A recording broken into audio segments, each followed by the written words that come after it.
ഏതെങ്കിലും ആളുകളിൽ നിന്ന് നിരന്തരമായിട്ട് വേദനിപ്പിക്കലുകൾ നേരിടേണ്ടി വരുന്നുണ്ടോ? അത് അവരുടെ മാത്രം പ്രശ്നമാണ് എന്ന് വിശ്വസിക്കുന്നുണ്ടോ? അങ്ങനെയാണെങ്കിൽ അത് ഉറപ്പിക്കുന്നതിന് മുൻപ് ഇനി പറയുന്ന ഒരു കാര്യം ഒന്ന് ശ്രദ്ധിക്കുക. അവര് മറ്റെല്ലാ ആളുകളോടും, അതായത് അവരിടപെടുന്ന എല്ലാ ആളുകളോടും അതേ രീതിയിൽ തന്നെയാണ് പെരുമാറുന്നതെന്നുണ്ടെങ്കിൽ അത് തീർച്ചയായിട്ടും അവരുടെ പ്രശ്നമാണ്. അവരുടെ സ്വഭാവം അങ്ങനെയാണ്, അല്ലെങ്കിൽ ആ വ്യക്തി അങ്ങനെയാണ്. എന്നാൽ മറ്റുള്ള ആളുകളോടൊക്കെ വളരെ സബ്മിസീവായിട്ടും പൊളൈറ്റായിട്ടും വളരെ മാന്യമായ രീതിയിൽ മാത്രം പെരുമാറുന്ന ഒരു വ്യക്തി നമ്മുടെ അടുത്ത് മാത്രം അവരുടെ മോശം സ്വഭാവം പുറത്തെടുക്കുന്നുണ്ടെങ്കിൽ അത് അവരുടെ മാത്രം പ്രശ്നമല്ല, അവിടെ നമ്മുടെ കോൺട്രിബ്യൂഷൻ കൂടെ അവിടെ ഉണ്ട്. നമ്മൾ ചിലപ്പോൾ ഓവർ സോഫ്റ്റ് ആയിട്ടുള്ള ഒരു കാര്യത്തിനും പ്രതികരിക്കാത്ത, നമ്മളോട് ഏത് രീതിയിൽ പെരുമാറിയാലും അതെല്ലാം ടോളറേറ്റ് ചെയ്തുകൊണ്ടിരിക്കുന്ന ഒരു വ്യക്തിയായിരിക്കാം.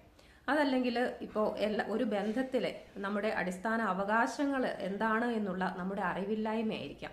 അതല്ലെങ്കിൽ ബന്ധങ്ങളിൽ കൃത്യമായ ബൗണ്ടറികൾ സെറ്റ് ചെയ്യാനും അത് അസേർട്ട് ചെയ്യാനുമുള്ള നമ്മുടെ കഴിവില്ലായ്മയായിരിക്കാം. ഇങ്ങനെ എന്തെങ്കിലുമൊക്കെ കാര്യങ്ങൾ നമ്മുടെ ഭാഗത്തു നിന്നും അവിടെ സംഭവിക്കുന്നുണ്ട്.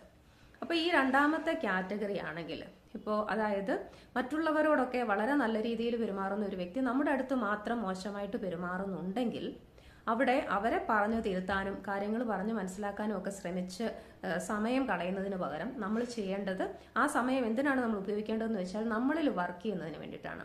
ഇത്തരം പെരുമാറ്റങ്ങളും അനുഭവങ്ങളും ഇനി നമ്മളിലേക്ക് വരാത്ത വിധത്തിൽ നമ്മളെ മാറ്റിയെടുക്കുക എന്നുള്ളതാണ്. അങ്ങനെയാണെങ്കിൽ മാത്രമേ ഈ ഒരു പ്രശ്നത്തിന് അവിടെ പരിഹാരം ഉണ്ടാവുകയുള്ളൂ. അതുകൊണ്ട് ഇങ്ങനെയൊക്കെയുള്ള കാര്യങ്ങൾ ജീവിതത്തിൽ നേരിടേണ്ടി വരുന്നുണ്ടെങ്കിൽ അതിനോട് ഇനി സമീപിക്കേണ്ടത് ഈ രീതിയിലാണ്. Have A peaceful day.